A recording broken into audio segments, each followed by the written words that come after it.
രാവിലെ എന്തിന് ചപ്പാത്തിയും ബീഫ് കുറച്ചിരുന്ന് അത് ഞാൻ BDF പോലെ ഉണ്ടാക്കി കേട്ടോ.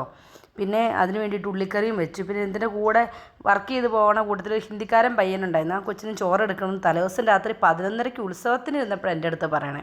പിന്നെ ഉള്ളതൊക്കെ വെച്ച് ഞാൻ കൊച്ചിനെ അഡ്ജസ്റ്റ് ചെയ്തു. ചോറും 3-4 പീസ് ചിക്കൻ ഫ്രൈയും. ഇത് കൂമ്പ് തോരനാട്ടോ. ആ ഹിന്ദിക്കാർക്ക് നമ്മുടെ കൂമ്പ് തോരൻ പിടിക്കുമോയെന്നൊന്നും എനിക്കറിയത്തില്ല. ഞാനുള്ളത് വെച്ചു. പിന്നെ സൈഡിൽ 2 തരം അച്ചാറും വെച്ചു. നമുക്ക് പരിചയമില്ലാത്ത ആൾക്കാർക്ക് ചോറ് കൊണ്ടുപോകാൻ നേരത്തെ ടെൻഷനാണ്. നമ്മുടെ കറികൾ അവർക്ക് ഇഷ്ടപ്പെടുമോ, അവർ ഒത്തിരി ചോറ് കഴിക്കുമോ, അവർക്ക് തികയുമോ എന്നൊക്കെ ഓർത്ത്. ബാലൻസ് വന്നാലും കുഴപ്പമില്ല, തികയാതിരുന്നാലേ പ്രശ്നം. നേരത്തെ പറയുവാണെങ്കിൽ എന്തെങ്കിലും മീൻകറിയൊക്കെ ഉണ്ടാക്കിയാണ്. ഇത് രാത്രിയിലല്ലേ പറഞ്ഞു, രാവിലെ പോകാൻ വേണം. ഇനി ഒരാഴ്ചത്തേക്ക് അച്ഛനില്ലാത്തതിൻ്റെ സ്നേഹപ്രകടനം ഉണ്ടായി കാണണേ. പിന്നെ എന്തിനെ കൊണ്ടുവരണമായിരുന്നു റെയിൽവേ സ്റ്റേഷൻ വരെ. എന്തങ്ങ് പോയി കഴിയുമ്പോഴത്തേക്കും വീട്ടിൽ ആളും അനക്കവും ഇല്ലാത്തൊരു പ്രതീതി കേട്ടോ ഞങ്ങൾക്ക്. പിന്നെ ഞങ്ങൾ 3 പേര് മാത്രമല്ലേ ഉള്ളൂ. എന്തിങ്ങനെ ദൂരെ യാത്രയ്ക്ക് ഇങ്ങനെ പോകുമ്പോൾ ഞാനിവിടെ നിന്നും ടാറ്റ കൊടുക്കട്ടെ. പുള്ളി എനിക്ക് വണ്ടിയിൽ നിന്ന് ടാറ്റ തരുവേ. 2 പേർക്ക് ഇന്നലെ ഉത്സവത്തിന് പോയിട്ട് ഐസ്ക്രീം കഴിച്ചതിൻ്റെ നല്ല ജലദോഷവും മൂക്കുലിപ്പുണ്ട്. ഇന്ന് വൈകിട്ട് വന്നിട്ട് ആശുപത്രി കൊണ്ടുപോകണം.